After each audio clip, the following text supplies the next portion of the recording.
Alors bonjour, aujourd'hui je tenais particulièrement à faire une vidéo afin de parler sur un sujet très important. Donc comme d'habitude avec ma petite famille, on est dans une petite balade et là j'ai profité et je me suis dit pourquoi ne pas encore partager une leçon du jour. Alors la vidéo que je m'apprête à faire, ou du moins ce que je suis en train de faire, va parler, ou du moins va s'adresser particulièrement aux mariés, aux personnes qui sont mariées, mais aussi aux couples. Donc quand je parle de couple, ça veut dire les personnes qui sont sur la voie du mariage, des fiancés et ceux-là qui aspirent au mariage. Alors mes propos ici ne seront pas dans le but d'accepter ou du moins de favoriser certaines choses qui ne sont pas réglementaires. Alors, nous allons parler de le syndrome de la monotonie. Je me suis rendu compte que beaucoup des couples ont du mal à communiquer, ont du mal à partager des sensations parce que ces personnes ne prennent pas le temps de passer du temps ensemble, ne prennent pas le temps de discuter, ne prennent pas le temps de partager des émotions. C'est ainsi, mesdames, mesdemoiselles et messieurs, que vous allez vous rendre compte qu'au bout de 3 à 4 ans, voire maxi 5 ans, il y a déjà ce qu'on appelle... beaucoup de couples se lassent, beaucoup de maris se lassent de leurs femmes et beaucoup de femmes se lassent de leur mari parce qu'elles sont habituées déjà. Il y a une habitude, il y a une fatigue. Vous savez, dormir auprès de quelqu'un 365 jours, ce n'est pas donné à tout le monde. Et ce n'est pas facile.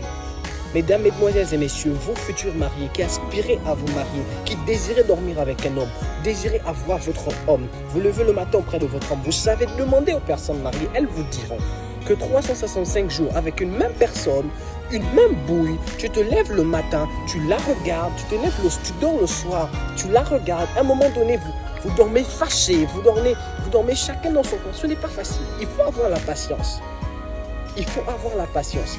Et là, vous allez remarquer que beaucoup de couples parfois perdent en ce qu'on appelle la communication. La femme, quelquefois, se lève, elle est aigrie. Il y a des humeurs qui se lèvent par-ci, par-là. Parce qu'ils ont perdu quelque chose. Ils ont perdu quelque chose. Ils ont perdu quelque chose. Et c'est de cette chose-là dont nous allons parler. Comment faire pour éradiquer le syndrome de la monotonie? Parce que c'est un syndrome. Alors on se voit tout de suite. On poursuit l'aventure et après...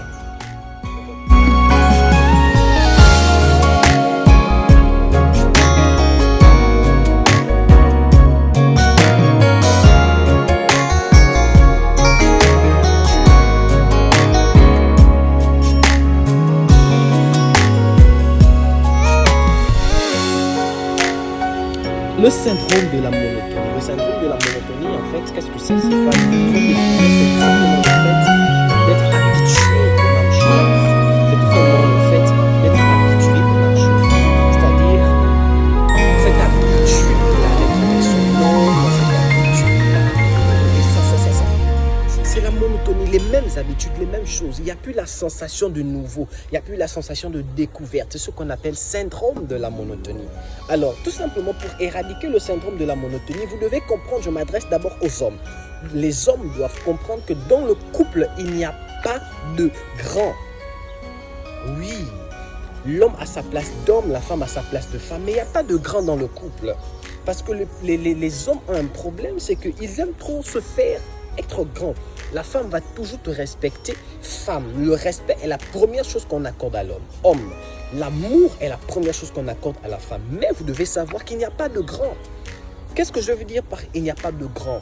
Vous devez apprendre à jouer ensemble de temps à autre. Oui, vous devez apprendre à redevenir des enfants, à vous enrouler au sol. Vous devez apprendre à partager des moments de tristesse, des moments de folie en termes de joie et d'amour. Vous devez apprendre à sortir de temps en temps, aller marcher. Par exemple, vous allez voir des messieurs qui chaque jour parfois disent à leur femme, tu dois perdre du poids, mais ne prennent pas le temps d'aller en salle avec leur femme. Le syndrome de la monotonie. Écoutez, homme, femme est un être qui ne se parle pas seulement par la bouche, mais on comprend le langage de la femme en posant des actes. Parce que la femme en fait comprend mieux les actes que les paroles. Alors il serait facile pour toi, homme, de partager des moments de folie avec ta femme. Par exemple, prends-la un jour, prends-la un matin, prends-la un samedi par exemple. Chaque samedi, allez-y en salle à deux. Vous allez voir que tu seras pour elle une motivation et en moins d'un mois, elle va perdre des kilos, elle va redevenir la femme que tu aimerais qu'elle soit. Je ne sais pas si je m'adresse à quelqu'un ici. Le syndrome de la monotonie est un syndrome qui tue beaucoup des couples. Le syndrome de la monotonie. Allez-y au restaurant. J'ai du mal à comprendre qu'il y a certains mariés, au début, quand vous étiez en train de vous connaître, vous y allez au restaurant. Mais depuis un moment, vous ne connaissez plus les restaurants, vous ne connaissez plus les diversités, vous ne connaissez plus ce genre de choses. Ce n'est pas bon. Et je termine en disant, un couple, ça se bâtit personnellement. Le couple se bâtit à deux. Les actions que l'on pose chaque jour définissent quel genre de couple on va être ou on va devenir. C'est ainsi que prenez votre couple en main, mesdames, mesdemoiselles et messieurs, et commencez à transformer celui-ci. Et faites-en ce que vous voulez. Partagez des moments de folie. Voyagez, oui. Refaites des lunes de miel, oui. Même dans ce domaine, beaucoup sont monotones. Et je crois que nous en reparlerons peut-être dans une conférence un peu plus privée. Amener quelque chose de différent dans son couple, dans tous les domaines, même le domaine sexuel. Que Dieu vous bénisse. En attendant, sachez que je vous aime.